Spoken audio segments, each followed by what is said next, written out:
Ano ba yung nangyari sa'yo? Yan ba yung after nung jump ball nung overtime, yung ba iniinda mo sa pamo? Okay naman, happy na nakakuha ng double nakuha namin yung game 1 sa best of the series. Wala, okay naman.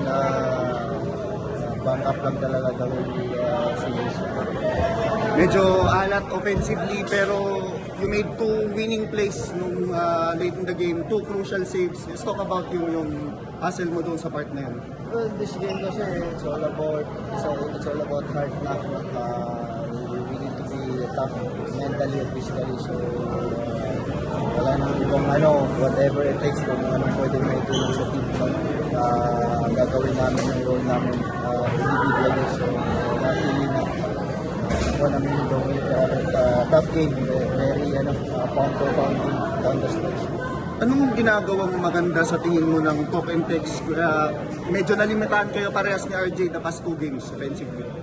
I think secondary really doing the best defensive scheme sa amin. Credit to them, we know BNP, veteran team, alam nila yung gagawin. Kilala na rin kami as a team and as a individual. So, talaga, sobrang less na nakapabal namin. Ikaw ang pinaka-longest teammate dito ni Boyd Design. Nagugulat ka pa rin ba ito ng 54 points? I think highest output kasi may finals in 25 years. Well, talagang ako sobrang kahit talagang magsama, sobrang na-miss ako lang sa mga ginagawa niya at this stage right now, no? But I know, alam ko yung paano siya prepare, paano siya makondisyon, yung paano niya pinag-discipline niya yung sarili niya, sarili niya, pati sa mga pagkain. So, actually, medyo pinapapern ko yung discipline niya kasi talagang he's a role model as a player and as a coach. Sobrang blessed na makakuha pa kami bang championship sa akin. Ngayon nga, ang score, kalagi ng score ng everyone challenge or order na sa inyo. Well, it's alarming for us, no? But we'll take it, whatever it takes na maipanalo lang ng game.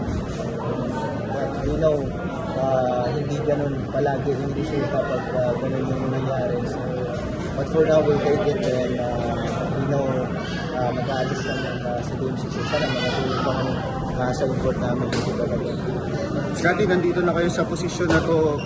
Last year, lamang kayo 3-2, eventually lost it sa Classic Game 7. Ano yung conversation sa locker room? Ano sa tingin niyo yung mga kailangan magbago? Right now, no celebration. Wala pa kami, sabi niya, wala pa kami napatunayan ngayon. So, for us, we have to stay grounded right now and do the work tomorrow, not just tomorrow, starting tonight, no? Pahinga, kasama sa amin yun.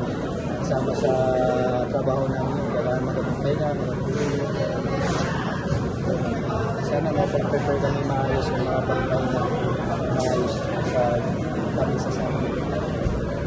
Lacking something in the series, yung mas nag-foul out ka, laging 5 fouls, 4 fouls. Is there anything in the offense na medyo nahihirapan ka i-contain yung sarili in foul?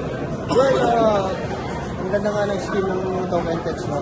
They're been attacking us. So, ako naman, bahala na, no? As long as aggressive pa rin ako, pagpapakan ako sa depensa, mag-foul, lang. And then, better, no?